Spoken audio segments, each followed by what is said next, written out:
Good morning, everybody, and welcome to Reata Horsemanship. I'm Luke Brown. I'm excited to be with you here today on Training Tip Tuesday. What a beautiful day, August 24th. It's actually my brother's birthday today, my older brother, and I wish him a very happy birthday today.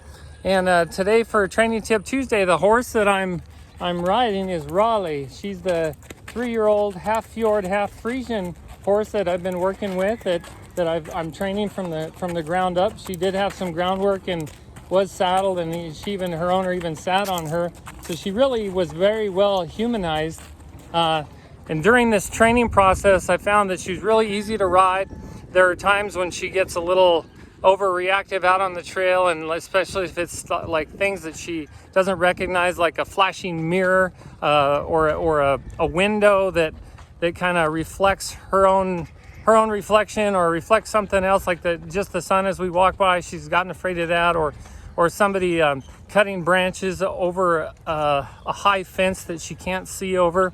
That kind of stuff she gets pretty nervous about, but for the most part, she's coming along really well. I'm excited to have her eventually, the end of this week, her last session with her owner, and her owner is basically an advanced rider, and she's going to take her and do very, very well with her, because Raleigh is an excellent horse. She's been a lot of fun to train. So we're in the second day of her 4th week of training.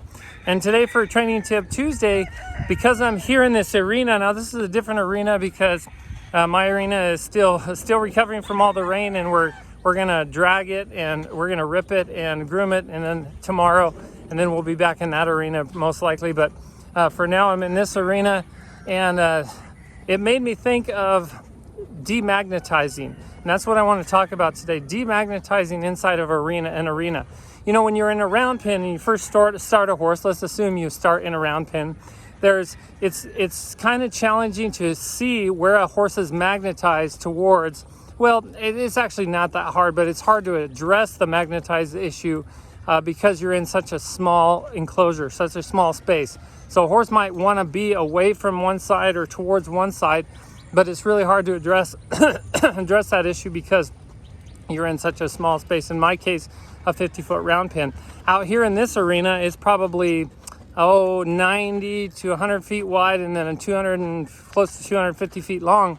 And in an arena like this, one of the first things I do when I take a horse into here after I've been working in a round pen, and we start riding out into an arena, that's kind of the way I do it: round pen, arena, and then out on the urban and rural trails. And so when a horse comes into an arena like this, most of the time, my horse is going to be magnetized towards some side. And what does that mean? It means that my horse wants to be on one side, wants to be in one area of the arena, whether it's the gate that we came into, so she wants to get out of that gate and get out of the arena, or it's horses on one side, or maybe her stalls on one side. Whatever it be, most horses, especially green new horses, when they come into an arena like this, they're magnetized to something or some place. So if they are magnetized, which usually they are, well, I do what I call demagnetizing. Sometimes it's the first day I get into the arena. Sometimes it's the first moments I get into the arena. Sometimes it's a day or two later, depending on how reactive my horse is and how much I can move my horse out. If my horse is real reactive and wanting to buck or something, I'm going to keep them in close quarters and keep turning them and bending them and getting them to listen to me, and not letting them go on a straight line for too long. But if it's a horse that is relatively decent at that, and the horse is just trying to get back to where they're magnetized towards, then what I'm going to do is allow my horse to go over there. I'm going to actually allow my horse to go over there. Don't fight your horse. If you fight your horse, you end up fighting your horse for days. And even though you're putting pressure on your horse and trying to get your horse to not go where they want to go, it can be challenging to get your horse's mind to connect with you, and to get your horse's mind listening to you instead of wanting to be somewhere. So if they want to be somewhere, they're magnetized to that area, let the horse go over there, and then put pressure on your horse. That means squeeze with your legs, bump with your heels, roll with your spurs, spank with your spanker, whatever it is. Put some pressure on your horse, and just keep putting pressure on your horse in that area. What'll happen eventually is your horse will move back and forth, and try to stay in that area, but you keep the pressure on it. And as soon as your horse starts to leave that area, As soon as they decide it's not the area they want to be in, then take your pressure away. If they're going away from the area, take your pressure away and just let them relax. If they, excuse me, if they magnetize back towards that area, if they decide they want to go back over there, as they get close, start to put pressure on, and as they get into that area, put a lot of pressure on them, and keep putting pressure on them until they decide to leave. And when they leave, release your pressure. And that's how you teach them to not want to be in that area, because every time they're in that area, you're going to put pressure on them. And before long, they're going to, now at some horses will actually start to magnetize to the other side of the arena. So then they'll start coming to the other side and want to be that side. So I'll put pressure on them there.